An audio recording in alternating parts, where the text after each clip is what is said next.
따라해봅시다. 하나님은 나를 알고 계십니다.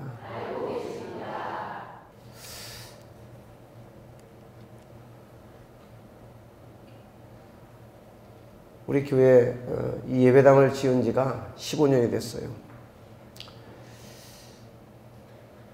근데 2004년 12월 말에 입당 예배를 드렸고 지난 12월 말에 하나님 앞에 14년 만에 헌당식을 했잖아요. 근데 그 15년 전에 예배당 짓기까지 7년을 어려움을 겪었어요. 그때 참 별별 생각이 많았습니다. 나는 이제 안 되는가 보다. 우리 교회는 여기서 끝이 나고 내 인생, 내 사역도 여기서 끝이 나는 거다. 이런 생각했어요. 그래서 그냥 이제 끝을 내야 되겠다. 이런 생각도 했습니다. 근데 하나님이 우리 교회를 창립하시고 초창기에 하나님이 주신 은혜가 있어요. 여러분 가운데 기억하시는 분이 계시겠지만 우리 한번 따라해 볼까요? 내 인생 최고 행복의 때는 아직 뭐 하지 않았다? 아멘. 제가 신학교 들어가서 어느 목사님한테 들은 그런 세미나 때인가 들은 그런 내용인데 내 인생 최고 행복의 때는 아직 지나가지 않았다. 목회 초창기에도 그 말씀이 자꾸 떠올라서 여러 번 그런 어려움을 이겨냈는데 그때도 그랬던 것 같아요. 근데 이렇게 지나고 나니까 하나님께서 우리 교회를 이런 모습으로 변화시켜 주시고 또 여러분과 함께 하나님 우리에게 주신 은혜들을 방송을 통해서 세상에 널리 알릴 수 있도록 또 기회도 주신 줄 믿습니다. 우리가 왜 너무 힘들어서 여기에서 그냥 포기하려고 그러는가? 왜 여기서 끝내려고 하는가? 내 앞날을 모르기 때문에 그래요. 앞날 생각할 때 이렇게 생각합니다. 내가 여기서 더 살아봤자, 더 뭔가 해봤자 소용이 있어요, 없어요? 아무 소용 없다. 더 이상 나아질 수 없다. 이렇게 우리가 생각을 합니다. 그래서 포기해버립니다. 근데 우리 하나님은 우리의 미래를 알고 계세요. 하나님 이처럼 우리가 오늘 이렇게 주일날 아침에 이 예배당에 모여서 예배드릴 것도 알고 계시고 이렇게 아름다운 예배당이 세워질 것도 하나님 알고 계시고 우리가 이렇게 방송 선교를 하게 될 것도 알고 계시고 우리 하나님 다 알고 계세요. 제가 그 당시에 어려움을 겪을 때에 저 마석에 있는 어느 기도원을 갔습니다. 그때 우리 성도들은 안 갔던 것 같아요. 우리 가족들하고 같이 갔는데 미국의 데니스 후델 목사님이라고 하는 그 신유 부흥 강사이신 목사님이 말씀을 2주 연속으로 말씀을 전했어요. 그때 이제 한 달 갔습니다. 갔는데 예배를 마치고 목사님 앞에 나가서 기도를 받게 됐어요. 그때 이 성전을 짓지 못하고 참 어려움과 아픔을 겪을 때였습니다. 아까 제가 말씀드린 것처럼. 근데 이 목사님이 휠체어를 타고 설교하셨어요. 이분은 군목으로 월남전에 참전을 했던 그런 목사님입니다. 미군 군목으로. 군목으로 월남전에 참전했다가 포탄이 떨어졌는지 두 다리를 다치셨어요. 그래서 휠체어에 앉아서 생활하시고 앉아서 설교도 하시고 그렇게 큰 그런 아픔을 겪으신 목사님. 이 목사님이 제가 기도 받을 차례가 됐어요. 제 어깨인가 등에 이렇게 손을 얹고 기도를 하시는데 목사님이 저에게 그렇게 기도를 하시는 겁니다. 네가 성전에서 엎드려서 기도하는 것을 내가 보았다. 요한복음 1장에 보니까 예수님 앞에 나다나엘이라고 하는 사람이 예수님 앞에 나왔습니다. 친구를 통해서 내가 메시아를 만났다 하는 그 친구의 초청을 받고 나다나엘이라는 사람이 나왔어요. 여러분 이번 초청잔치에도 여러분의 초청을 받고 누군가가 나오시게 될 겁니다. 이 나다나엘이라는 사람이 나왔는데 요한복음 1장 저 뒷절에 보니까 몇 절인가요? 그 나다나엘을 보시는 순간에 예수님께서 내가 무화과 나무 아래 있을 때부터 내가 너를 보았노라. 나다나엘이 그 당시에 메시아를 기다리면서 무화과 나무 밑에서 하나님 앞에 기도를 했던 모양입니다. 그 모습을 예수님께서 다 알고 계셨습니다. 제가 그 데니스 쿠텔 목사님에게 기도를 받는데 목사님이 제게 손을 얹고 그렇게 기도를 하시는 겁니다. 내가 성전에서 엎드려서 하나님 앞에 기도하는 것을 내가 보았다. 그때 저는 그 자리에서 그냥 엎어졌어요. 얼마나 울었는지 몰라요. 하나님께서 내가 하나님 앞에 엎드려서 눈물로 기도하는 걸 하나님이 알고 계시는구나.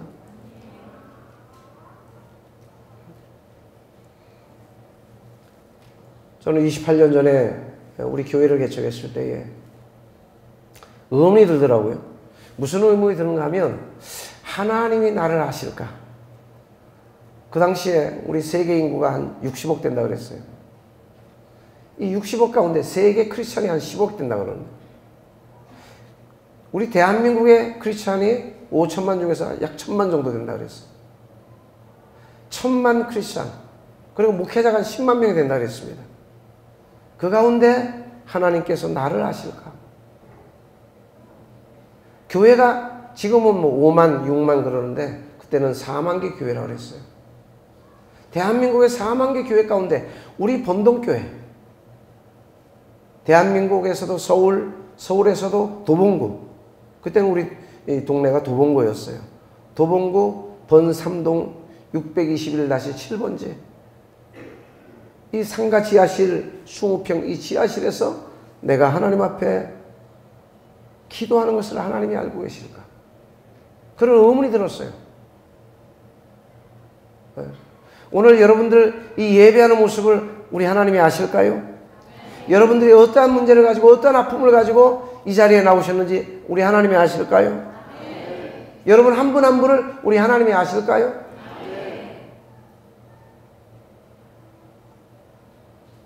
저는 그게 의문이 들었어요. 그래서 하나님 앞에 기도하는데 성경 말씀이 떠오르더라고요. 바울이 복음 전하다가 매를 맞고 감옥에 갇혔어요. 바울 사도가 전도하다가 그때에 바울이 그 안에서 감옥 속에서 기도하고 찬송합니다. 그를 구해줄 사람 없습니다. 변호사를 선임을 해서 그를 변호해 줄 만한 그런 사람도 아마도 없지 않았을까 싶습니다.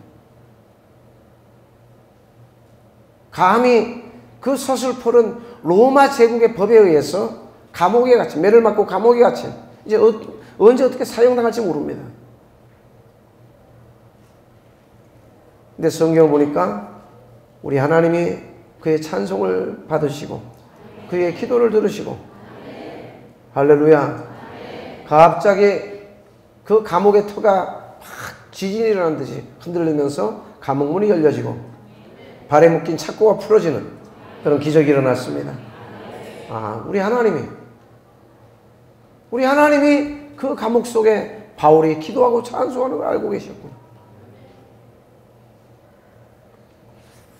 영원하는 물고기 뱃속에서 하나님 앞에 간절히 눈물로 회개 기도하는 걸 하나님이 아시고 3일 만에 그를 건져주셨습니다. 다니엘이라고 하는 구약 성경에 다니엘은 보니까 사자굴에 했어. 사자굴 속에 집어던져졌지만 하나님께서 그가 그 속에서도 그 순간에도 하나님 앞에 기도하는 것을 아시고 그를 천사를 보내서 살려주셨습니다. 그래서 오늘 이 누가복음 19장 말씀에 보니까 하나님은 나의 모든 걸 알고 계신다. 5절에 보니까 삭개오라는 사람이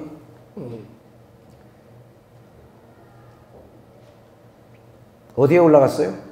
뽕나무에 올라갔어요. 삭개오 누군가 하니까 여리고에 사는 세리장이었어요. 그래서 삭개오는 또 세리장이고 또 뭐였어요? 2절에 보니까 부자였습니다.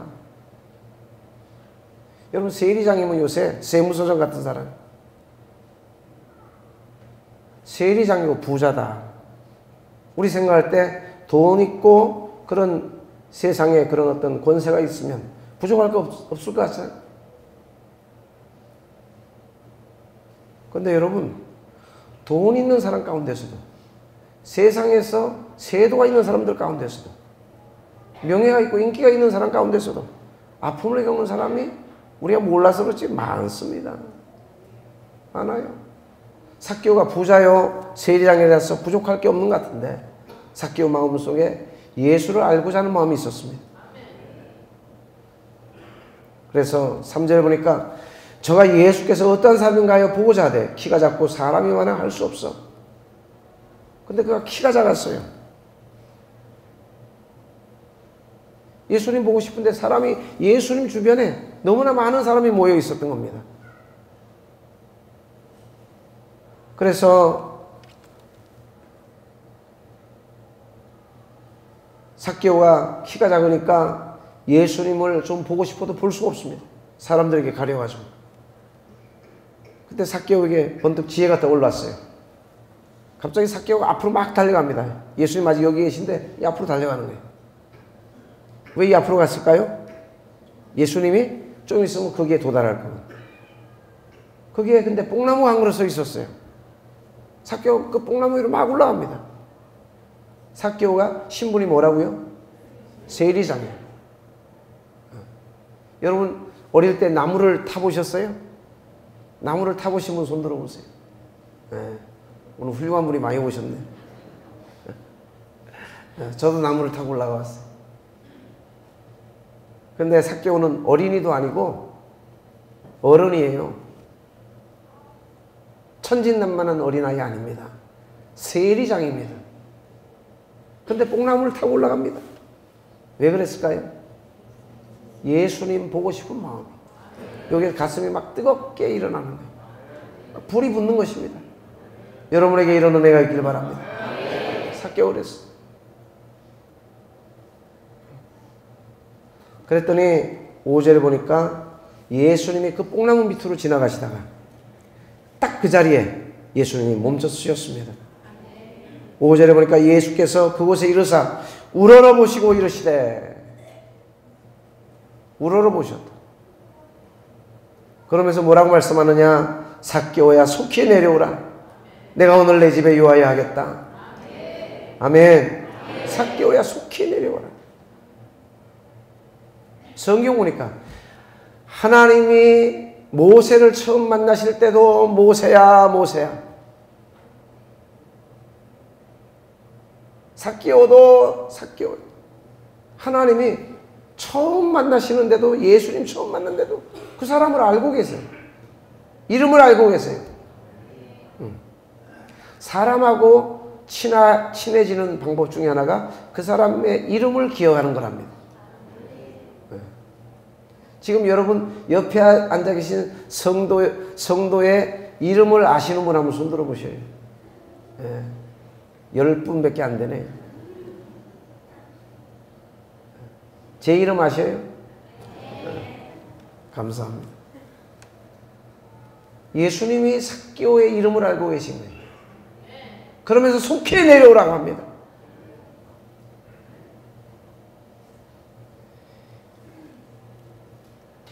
예수님께서는 삭개오가 왜 뽕나무에 올라갔는지 아셔요, 모르셔요?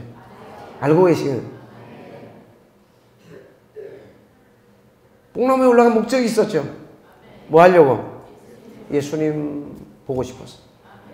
오늘 이 자리에 여러분들이 이 자리에 나오신 목적이 있을 줄 압니다. 삭개오와 같은 마음이십니까?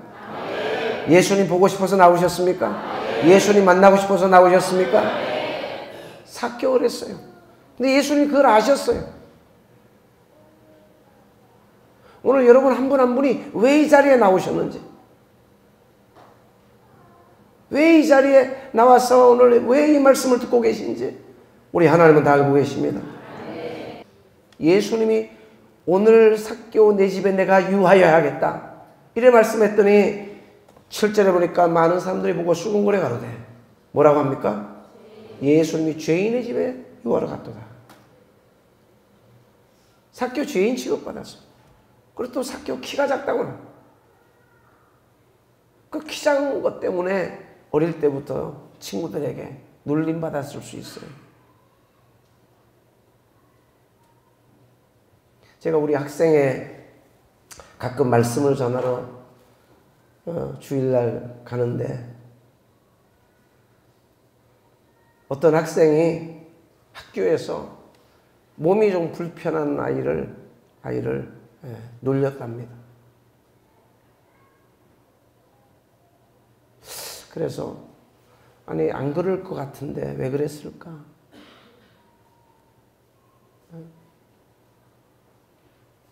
나름대로 신앙생활도 잘하는데 왜 그랬을까?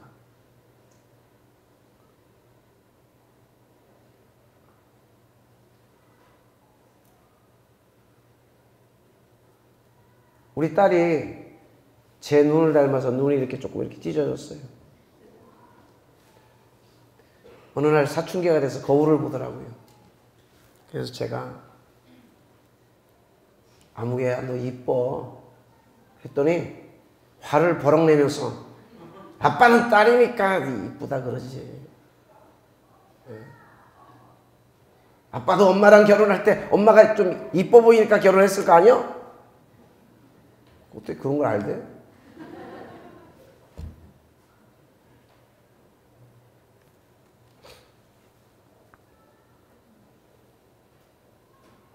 그리고 죄인이라고 손가락질 받았어. 악성 댓글 때문에 고통당하는 사람들이 많잖아요.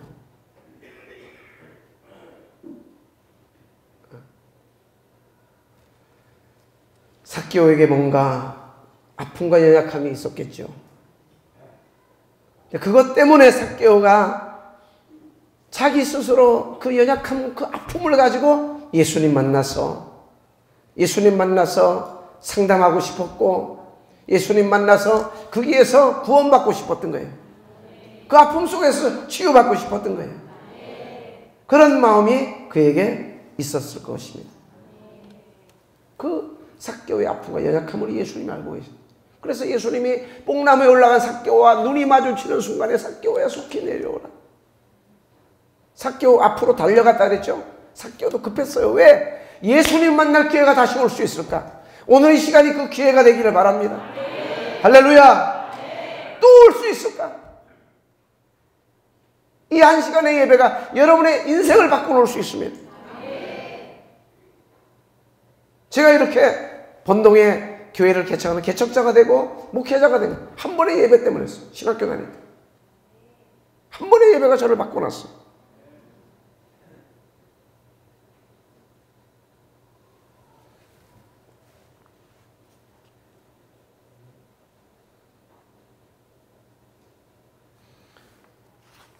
예수님께서 삭개오를 보시는 순간에 삭개오야 속히 내려오라.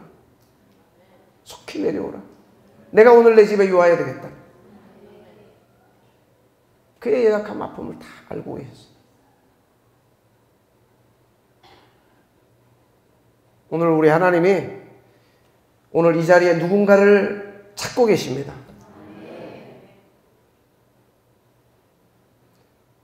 오늘 그 사람 우리 하나님께서 만나주시려고 우리 주님이 만나주시려고 이 자리로 부르셨습니다. 주님 그게 납니다. 오늘 그런 분이 이 자리에 계신 줄 믿습니다. 예배 이렇게 수백 명이 모여서 드리는 것 같지만 바로 그 사람 때문에 오늘 예배가 있는 거예요. 그 사람 때문에 하나님이 오늘 저를 통해서 오늘 이 말씀하시는 겁니다. 내가 너를 알고 있다. 내가 너의 연약함을 알고 있다. 내가 내 아픔을 알고 있다. 네가 오늘 이 자리에 왜 나왔는지 내가 알고 있다.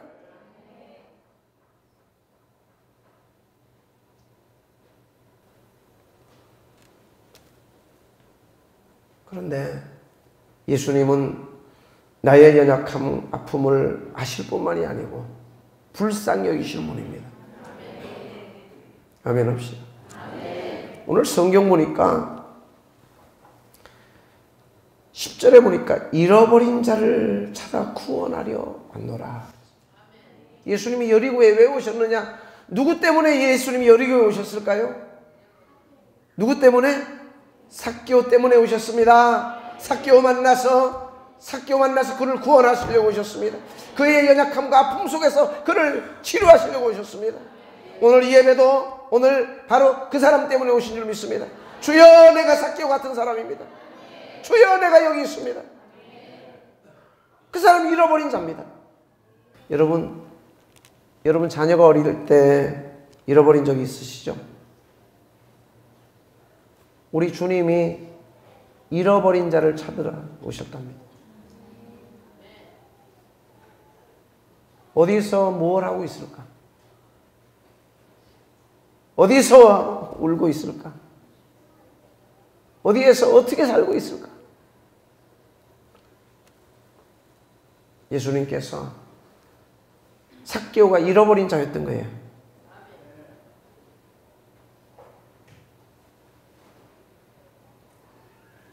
그의 그 연약함과 아픔을 불쌍히 여기시고 뽕나무에 올라간 삭개오를 보시면서 우러러 보시면서 속히 내려오라. 내가 오늘 네 집에 유하여야 하겠다. 할렐루야. 예수님도 급하셨던 거예요. 왜 그렇습니까? 잃어버린 자를 불쌍히 여기시는. 그래서 누가복음 15장에 돌아온 탕자 이야기가 있습니다. 15장 24절에 보니까 그 잃어버린 줄 알았던 둘째 아들이 돌아왔을 때에 잔치를 벌여줍니다. 송아지를 잡습니다. 그럴 때 이 내 아들은 죽었다가 다시 살아났으며 내가 잃었다가 다시 얻었노라. 누가복음 15장 7절에 보니까 이와 같이 죄인 하나가 회개하면 하늘에서는 회개할 것 없는 의인 아홉을 인하여 기뻐하는 것보다 더하리라. 할렐루야. 우리 주님이 나사로의 무덤 앞에서 눈물을 흘렸습니다.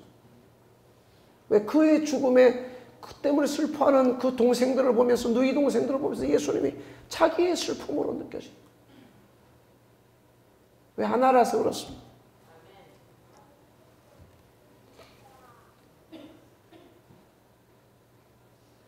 저는 우리 부모님이 오랜 세월을 아프셨어요. 결혼해서도 부모님이 아프셨어요.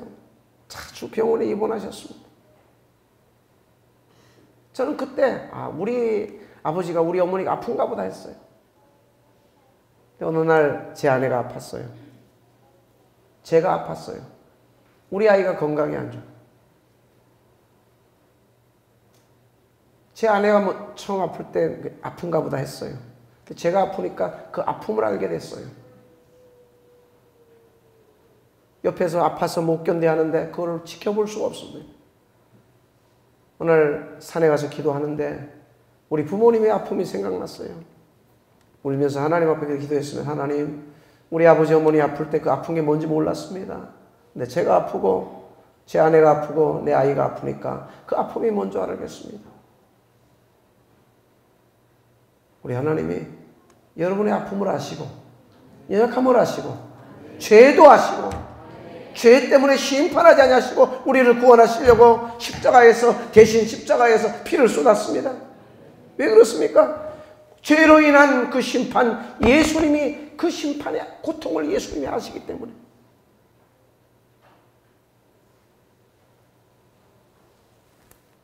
오늘 우리 주님이 여러분의 아픔을 아시고 여러분의 연약함을 아시고 오늘 불쌍히 여기서 이 자리에 부르신 줄 믿습니다.